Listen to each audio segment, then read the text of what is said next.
Hello, hello, hello. Dana Wilde here, and welcome to the show. You know that old commercial of billboards they used to have where it'd say, like, got milk? Well, I kind of feel like I want to do a new one, like, got passion?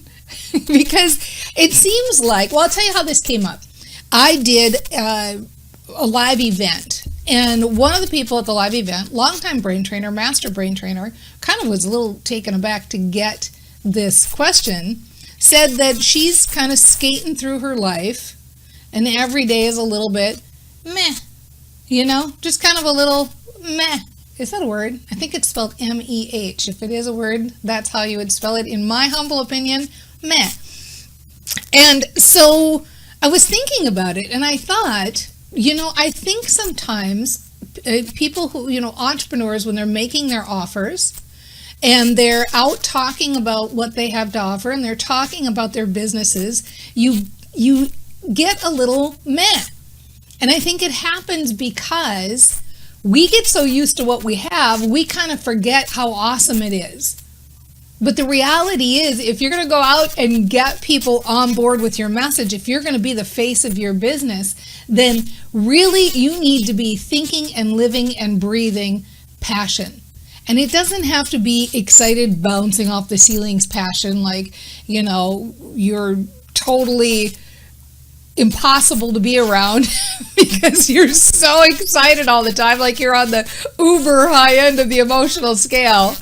It can be a quiet passion. It can be an intensity. It can be a really knowing that what you have is really awesome. But it's our job as entrepreneurs to kindle that and to remember how awesome it is what we have. We can't get bored with our own line. We can't get mad about our own line. It's really important to stay in your passion and to keep it burning. Why? Because passion will see you through. Passion will see you through any little bump in the road you have. Actually, they don't even appear like bumps in the roads anymore because you've got passion. It's easy to put setbacks in the rearview mirror when you've got passion. It's easy to stay focused and do what you need to do when you've got passion. So passion is primary. It's really important that we keep each other in check and keep each other in line and remind each other of our passions. So I've got 3 tips for you on how to stay in the passion vortex. The first one is, should come as no surprise actually. The first one is awareness. Just paying attention and realizing, like, okay, I'm a little flat right now. And I am as guilty as anybody else. I'll go through my day and you look at that list. It's like, okay, here's my list of things to do. So now I'm doing this one, and now I'm doing that one, and now I'm doing this one. And you just kind of go about your day like a checklist. And it's okay. It's not like every single moment of every single day you have to be passionate. But when you're aware and when you are paying attention, then you can at least decide. You can decide, am I going to bring some passion to this? Am I going to generate some passion? Or am I just going to go through my list? And either answer is okay, but sometimes like, okay, I could get this list done faster. I could be more effective. If I can kick up my passion with some brain training and with talking to myself and with, intentionally thinking in my head, remembering all of the reasons why I'm passionate about this product or this service, it's going to be easier for me to do this task or to bring people on board. And so after you're aware and after you make a decision, if you decide you want to be passionate, then you do what any good brain trainer does, which is get yourself fired up. Remember all the reasons why you're doing what you're doing. Remember all the people whose lives you've transformed. Remember the accolades that you get. Remember why you were so excited about this idea in the first place and how you can affect people's lives or how it's affected your life. So really get serious and get centered and get present about what it is you have to offer. That will help rekindle your passion. Number 2, and this is often overlooked method for getting passionate. And I often overlook it, so maybe that's where I'm getting that from. And here it is. Are you ready? Dream bigger. Dream bigger. If you are thinking like, okay, well, I just want to get this webinar done today, that's not a really big dream. But if you're thinking, I want to sell, fill in a number, $100,000, $500,000, $1 million worth of goods this year, or I want to sell 1 million books, or I want to be on Oprah within 365 days. I want to get on the Ellen Show by Christmas. When you start setting really big goals that make you feel like, oh my gosh, how can I do that? Can I do that? That's a lot of books. Or get on Ellen in 10 months or whatever amount of time, you allow yourself. But you can tell when you set a goal that's big like that, you can feel the energy of just rise like, yeah, I want to make that happen. I want to be on 500 media shows this year, right? Think of something really, really huge, and it can be even outside of your business. I want to start a school in Africa. I want to fund an inner city school to go to college. I mean, think about big, big, big dreams, and then set a deadline. Like, say, I want to do this within X number of time, and try to make it as short of a deadline as possible. So 5-year goals are okay. I'm nothing against 5-year goals, 5-year goals, but if you can make the deadline 1 year or less, you're going to feel that fire. Like, yes, I can do that. And think about it. Anybody hearing my voice right now, why couldn't you be on Oprah within a year? Why couldn't you be on Ellen within a year? Why couldn't you reach your sales goal or your charitable goal? Of course you can. And if you want to get passionate, set a big goal like that, and it will fire you up. After you set the goal, start collecting those visuals to keep it foremost in your mind. Put pictures up around your house. Set up reminders on your phone to remind you of your big dream and your big passion. Just think about it over and over and over again. Start some mantras. That's how you stay passionate. Dream bigger. Now, I've got a third one for you, and I'll tell you after the break. But for those of you that don't know, we are live on Facebook. That's where we do our studio audience. So I'm going to hang out with the peeps. I'm here every Thursday at 9 a.m. Pacific time. And I'm going to chat with them while I'm gone. You might want to head over to danaclass.com. danaclass.com.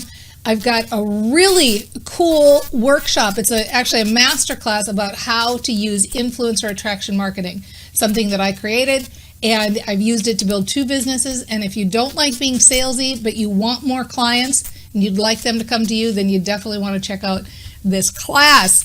Okay, sit tight. I'm back in 127 seconds. Hi, it's Dana Wilde, and welcome back to the show. I hope you checked out danaclass.com while I was gone. Hey, by the way, if you want to be part of the Facebook audience, you can go to danaupdate.com, and you'll get the little Dana bot message, and you will be able to join us here. If not live, you'll at least get the link so that you know like what the topic is and all that good stuff, and you can come and join us. So we're talking about passion. And I gave you like my number 1 favorite tip, which is dream bigger. And you can do that right now. I'm not kidding. Right now, seriously, think of something really outrageous that you're going to go for. I would love it if you'd post it in the comments, or if you want to go over to the Facebook group, the Train Your Brain Facebook group, and post it there. I would love to hear your big, hairy, audacious dream, and post it and talk about it. And we'll support you. We'll all think about it and visualize it. You can go to the Facebook group anytime, by the way, at danawilde.com/Facebook group. It's free. There's lots of good stuff there. So the third one, I actually just thought of this the other day, and I was walking outside. It's beautiful in Minnesota here now. Everything is so green, and it's just so lush. And there was a reminder of a movie I saw where there's this person who walks out in nature, and he's taking in all the air. It was a comedy. He was taking in all the air, and he goes, I hate nature, right? And I was kind of laughing to myself, thinking, like, are there really people who hate nature? And I would guess there are. I mean, there's certainly some things to hate. We've got enough bugs here that, you could have that happen.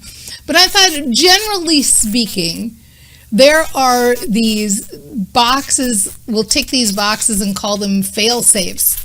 Like fail safes to always help you to feel good. So nature can be in most people's category. If you want to feel good, or you want to feel more passionate, or you want to be mesmerized in the moment, you can look at almost anything in nature.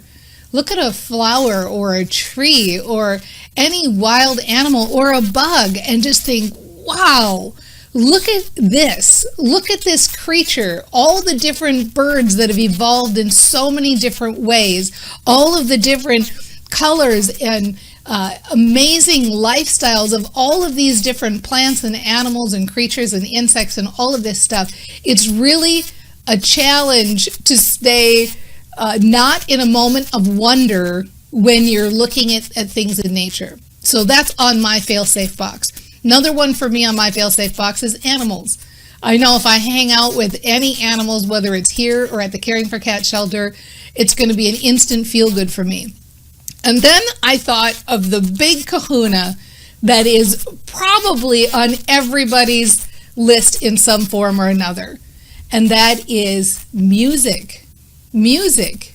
Think about it. Even people, I have people, friends and associates that I know who are deaf, they don't hear, but they still get the vibration of music, the feeling of the beats. Everybody has different preferences on what they are, but it's a fail-safe. If you want to feel good, if you want to feel more passionate, you know those songs that are going to bring you there. You know the type of music that's going to bring you there. It's almost a guarantee that you're going to feel good. And other people have all sorts of different fail-safes. Some people like kids. Some people it's food. I had food on my list. I thought, I better take food off my list. I like food a little too much, but everybody has their things that they know. Like, these are the things that I know if I focus and engage and pay attention and get present to, they're automatic feel good. So make that list of fail safes for you. It's almost like the reset button. And it's like, I know if I go and I engage with any one of these things on this list, I'm going to feel good. What are yours? Post yours. Maybe it's a situation comedy. I have a friend, she is crazy about the movie What About Bob? She's probably watched it like 500 times, but she knows every time she watches it, she's going to feel good. What are your things that make you feel that way, that uplift you and keep you present and in your passion and happy? Because rekindling or keeping your passion is not difficult. You just have to have desire and awareness. So let's make it a priority. Let's make it a priority, because when you're passionate, when you're really passionate and you're centered and you're at your highest self and you're feeling good and you're showing up in the world as your best and happiest self, it's easier to do everything, including building a business. And guess what? We can start right now, today. So I want to hear all about it. Remember to come around and talk to me about it. We'll do it together, and I'll see you next time on The Mind Aware. Bye, everybody. Mwah. See you soon.